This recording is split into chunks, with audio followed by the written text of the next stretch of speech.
Om Swastiastu. Selamat pagi semuanya, ketemu lagi dengan Vera. Hari ini kita akan lanjutkan pembelajarannya tentang Pitagoras. Untuk itu, silakan perhatikan dengan baik ilustrasi dari eh, aplikasi Teorema Pitagoras di kehidupan sehari-hari, dan jangan lupa siapkan buku catatan dan alat tulisnya apabila nanti ada hal-hal yang ingin anak-anak catat yang anak-anak anggap penting. Oke, untuk itu silakan disiapkan dulu sembari Ibu akan siapkan presentasi untuk hari ini.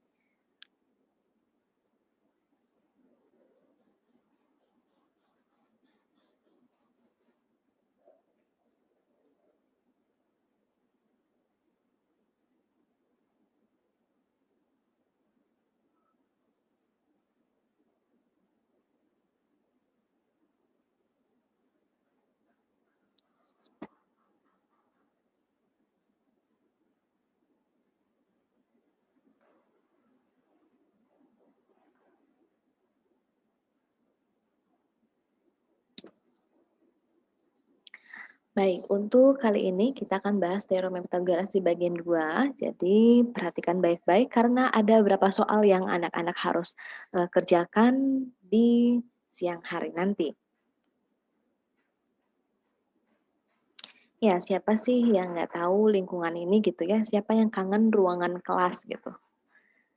Iya, pasti semuanya kangen, tapi pasti nggak ada yang kangen kalau disuruh piket seperti ini ya, ada yang nyapu, ada yang bersih-bersih, menghapus papan. Ibu yakin nggak ada yang kangen dengan kegiatan itu, tapi nggak masalah. Oke, selanjutnya ruang kelas yang kita nantikan, yang eee, hampir 1 tahun mungkin ya, dari 2020 ke 2021 berarti udah setahun kita nggak ketemu atau tidak duduk di bangku sekolah ini. Tapi nggak masalah, tidak menutup kemungkinan untuk kita belajar tetap dalam daring. Oke, untuk teorema Pitagoras yang akan Ibu sampaikan hari ini itu merupakan salah satu contoh, aplikasi dari teorema Pitagoras di kehidupan sehari-hari, yang tentunya kalian bisa lihat, atau kalian alami di kehidupan sehari-hari kalian, contohnya di kelas ini. Kalian bisa menentukan tinggi dari gedung atau tinggi dari ruang kelas ini dengan teorema Pitagoras. Jika anak-anak lihat di sini, ini adalah tegak lurus dengan bagian bawah ini ya. Ini. Oke, jika Ibu tarik garis di sini untuk memudahkan kita.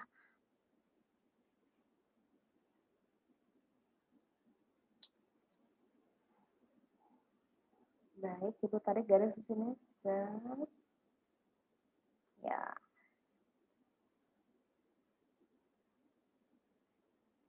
Nah, ini tegak lurus.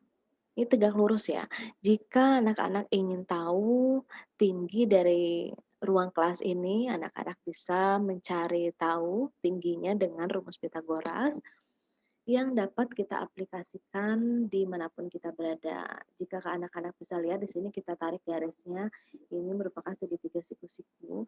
Nah, kurang lebih seperti itu, siku-sikunya berada di sini gitu ya. Nah, iya. Jadi segitiga siku-siku itu dapat kita lihat dimanapun begitu. Kalau kalian lihat meja ini mejanya, kalau kita tarik garis dari sini, nah itu juga merupakan segitiga. Papannya, jika kita tarik garis,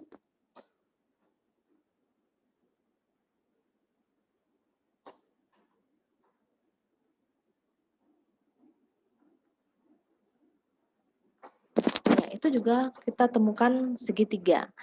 Dua segitiga, segitiga siku-siku yang di sebelah bawah dan segitiga siku-siku yang sebelah atas. Banyak lagi ruangan atau tempat-tempat yang sering kita lihat itu membentuk suatu segitiga. Selanjutnya, nah, setelah mempelajari materi berikut, siswa akan dapat menerapkan teorema Pitagorasnya untuk menyelesaikan masalah. Masalah di kehidupan sehari-hari maksudnya ya.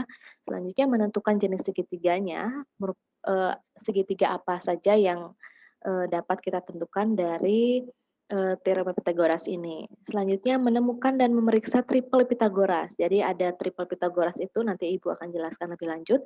Selanjutnya yang keempat adalah menemukan perbandingan sisi-sisi pada segitiga siku-siku sama kaki. Mungkin yang poin 4 Ibu akan sampaikan di video berikutnya. Kita akan bahas 3 video saja hari ini. Oke, kita akan mulai. Nah, untuk penerapan teorema Pythagoras menyelesaikan masalah, bisa kita lihat contoh soal berikut. Soal 1 ini mesti dikerjakan, ada 3 soal yang akan disampaikan pada sesi ini. Soal yang pertama adalah ilustrasi penggunaan teorema Pythagoras seperti ini. Nah, jadi ada 2 pesawat tempur sedang terbang melintas kapal induk. Jadi ada kapal induk juga, ada pesawat tempur. Suatu radar yang berlokasi sejauh 8 km dari kapal induk mendeteksi bahwa posisi kedua pesawat tersebut berjarak 15 km dan 20 km dari radar. Nah, pertanyaannya adalah, tentukan jarak kedua pesawat diukur berdasarkan ketinggiannya. Jadi, masalah-masalah kehidupan nyata kita itu bisa kita selesaikan dengan teorema Pythagoras. Jadi kita akan berimajinasi seperti kapten kapal induk yang melihat atau memantau sejauh mana kapal atau pesawat tempur yang kita miliki melintasi samudra. Gitu. Selanjutnya, yang kedua, setelah beberapa saat kapten pesawat induk mengawasi pesawat satu. Ini kita misalkan kan ada 2 ya, pesawatnya kita misalkan pesawat 1 dan pesawat 2. Nah, setelah beberapa saat, kapten pesawat induk mengawasi pesawat 1 yang melintas tepat di atasnya dengan jarak 20 km. Jadi kalian bayangkan yang 20 km itu yang mana gitu ya. Jika jarak pesawat 1 dengan radar sekarang sejauh 29 km dari radar, maka jarak kapten kapal induk dengan radar sekarang adalah, nah, jadi kalian harus ilustrasikan terlebih dahulu soal nomor 1 ini. Ibu akan contohkan mengilustrasikan pernyataan ini atau cerita ini dalam bentuk gambar. Kita ilustrasikan, yang perlu kalian ingat adalah radarnya itu berlokasi sejauh 8 km dari kapal induk.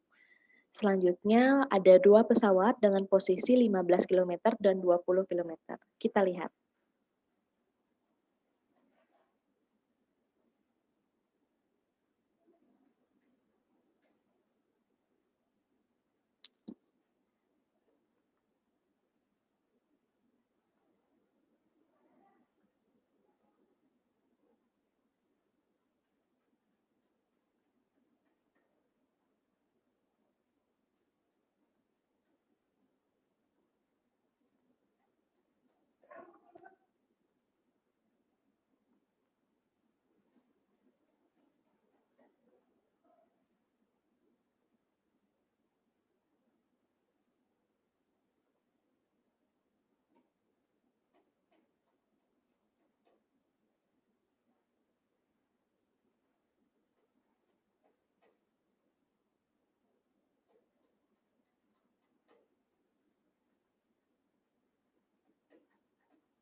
Baik, kita ilustrasikan ada kapal induk, ini kapal induknya, selanjutnya ada radarnya, ada 2 pesawat, pesawatnya yang rendah 1 dan lebih tinggi 1, ini tepat berada di atas di atas kapal induk.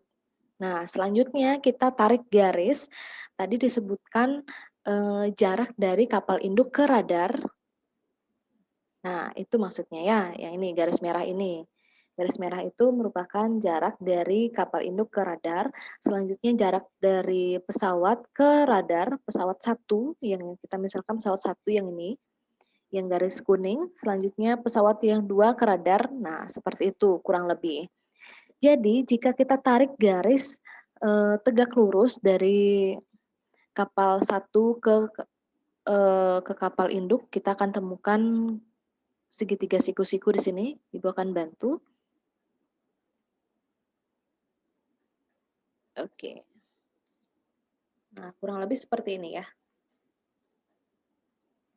Ya. Satu lagi untuk yang di atas, kita tarik garis, Ibu berikan space di sini biar anak-anak bisa lihat. Oke. Anak-anak bisa lihat di situ kita temukan dua segitiga ya. Yang ini ya, segitiga yang pertama itu dibentuk oleh pesawat satu dan segitiga kedua dibentuk oleh gambar segitiga berikutnya. Untuk memudahkan kita bekerja, bisa kita lihat di sini.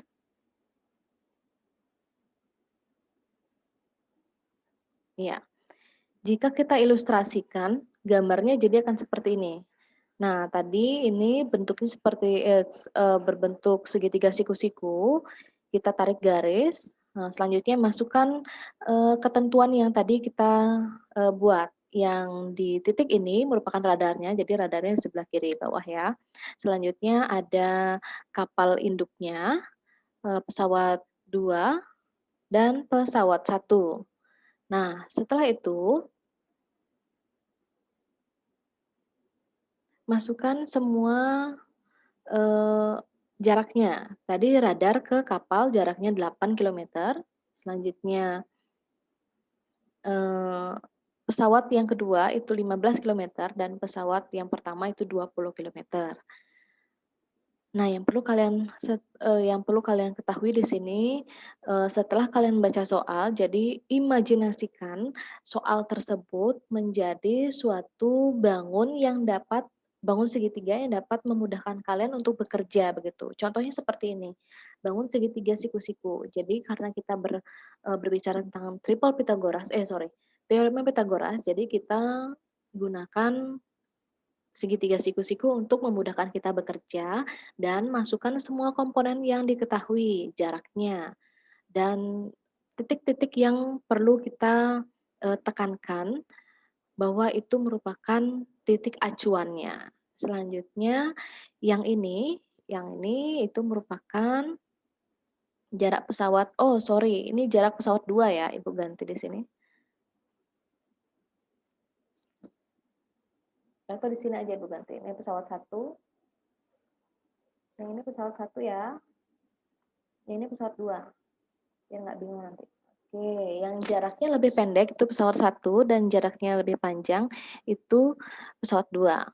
Selanjutnya untuk jarak pesawat yang kedua itu adalah dari sini. Nah, jaraknya dari garis merah ini ya ke kapal induknya. Ilustrasinya seperti itu. Jarak pesawat satunya adalah yang ini, yang garis biru, sedangkan jarak pesawat 2-nya adalah dari titik D ke titik B. Nah, untuk menentukan itu bisa kita gunakan rumus teorema Pythagorasnya. Bagaimana rumus Pythagoras? Ya, masih ingat ya, bisa dilihat catatnya kembali. Rumus Pythagoras itu adalah kuadrat sisi miring sama dengan jumlah kuadrat sisi yang lainnya. Karena ini sisi miringnya sudah diketahui, berarti sisi yang lainnya yang ditanyakan. Berarti tandanya dibalik atau dirubah menjadi negatif. Yang dikurangi adalah sisi yang terpanjang. Jadi sisi miringnya yang dikurangi, baik itu 15 km maupun 20 km dikurangi dengan jaraknya. Oke, setelah itu, setelah Ibu sampaikan ilustrasinya, anak-anak bisa dong ya menentukannya. Silakan dikerjakan soal nomor 1. Ada 3 soal, kita akan lanjutkan ke soal nomor 2, tetapi sebelum itu kita lihat dulu jenis segitiganya. Untuk menentukan jenis segitiga itu ada 3 cara. Yang pertama ketentuannya, jika dia siku-siku berarti A kuadrat sama dengan B kuadrat ditambah C kuadrat. Jadi sisinya nanti, sisi yang terpanjang itu dijumlahkan, itu nanti hasilnya akan sama. Jika sisi yang ruas yang sebelah kiri dan ruas di sebelah kanan itu bernilai sama, berarti dia merupakan segitiga siku-siku. Nah, kalau dia dijumlahkan, sisi B dan C dijumlahkan, menghasilkan lebih besar dari sisi A, jadi dia akan disebut dengan sudut lancip.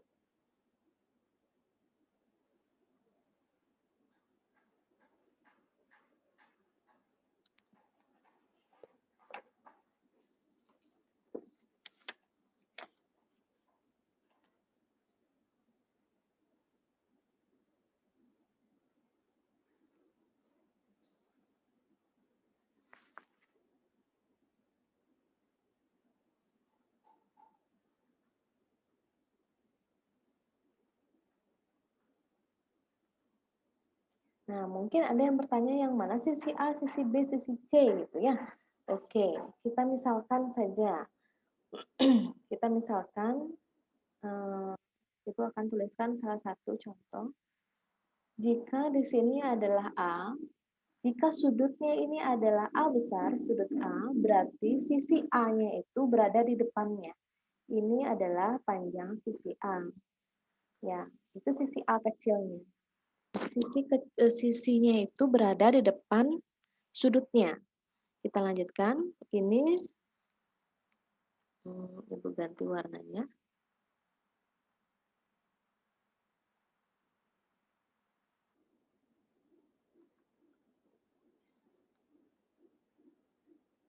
Kalau dia sudut siku-sikunya adalah B, berarti yang menjadi sisi B adalah sisi B kecil adalah sisi miringnya di depannya, sisi depannya. Nah, itu. Selanjutnya, jika kita taruh di sini C, ya, gitu. Berarti C kecilnya adalah di sini. Ya, kurang lebih seperti itu sisinya. Nah, ini disampaikan 3 bilangan asli yang memenuhi panjang sisi segitiga siku-siku, di mana nilainya terbesar merupakan sisi miring adalah hipotenusa. Itu merupakan triple Pitagorasnya. Ini, jika dijumlahkan hasilnya sama, itu merupakan dia segitiga siku-siku. Nah, setelah itu kita lihat contoh selanjutnya yang harus kalian kerjakan. Jadi soal nomor 2-nya seperti ini. Berikut ini adalah ukuran sisi-sisi dari 4 buah segitiga. Jadi ada 3, 4, 5 ini ukurannya. Ada segitiga berarti sisinya 3 ya gitu. Terus ada 7, 8, 9, ada 5, 12, 15, 7, 24 dan 25. Buktikanlah yang merupakan ukuran sisi segitiga siku-siku. Jadi anak-anak bisa lihat apa sih triple Pitagoras itu di buku kalian atau di internet juga bisa. Selanjutnya kalian cukup membuktikan apakah contoh 3, 4, dan 5 ini merupakan triple Pitagoras. Jadi tentukan dulu yang mana menjadi sisi siku-sikunya dan yang menjadi sisi miring. Setelah itu masukkan ke semua angka-angka yang ada, masukkan ke rumus teorema Pitagorasnya, rumus Pitagorasnya. Jika hasilnya sama, ini kan sisi miring ya, sisi yang terpanjang. Jika 3 kuadrat ditambah dengan 4 di kuadrat, itu hasilnya adalah 5 kuadrat, itu artinya merupakan segitiga siku-siku. Tetapi jika hasilnya berbeda, berarti dia bukan merupakan segitiga siku-siku. Untuk lebih lanjutnya, silakan dicari sendiri. Untuk soal nomor 3, suatu segitiga memiliki sisi-sisi dengan panjang 6 cm, 4 cm, dan 5 cm. Termasuk segitiga, apakah bangun tersebut? Kalian bisa coba untuk memasukkan ke rumus tadi Ibu sampaikan, rumus yang ini. Jadi kalian bisa cari, masukkan A-nya, masukkan B-nya, masukkan C-nya. Jika A kuadratnya sama dengan ini, berarti dia merupakan sudut siku-siku. Jika A-nya kurang dari B plus C kuadrat, itu berarti dia merupakan segitiga lancip. Apabila A-nya lebih besar dari B kuadrat plus C kuadrat, berarti itu artinya dia merupakan sudut tumpul. Itu untuk soal nomor 3. Baik, sekian dulu soalnya. Ada 3 soal yang harus anak-anak kerjakan. Soal 1 adalah ilustrasi penggunaan trigonometri. Yang kedua adalah penggunaan triple Pitagoras. Yang ketiga adalah penentuan jenis segitiga apa. Apakah dia merupakan segitiga siku-siku, segitiga lancip, atau segitiga tumpul. Untuk itu silakan dikerjakan dan jangan lupa untuk like, komen, dan subscribe di channel ini. Oh iya, jangan lupa pula pada saat kalian menonton, tuliskan komentar sebagai bukti absensi di link YouTube ini. Gunakan nama lengkap, nomor absen, dan kelasnya. Sampai situ dulu pertemuan kita hari ini. Ibu tutup dengan Parama Santi. Om Santi, Santi, Santi, Om. Selamat siang.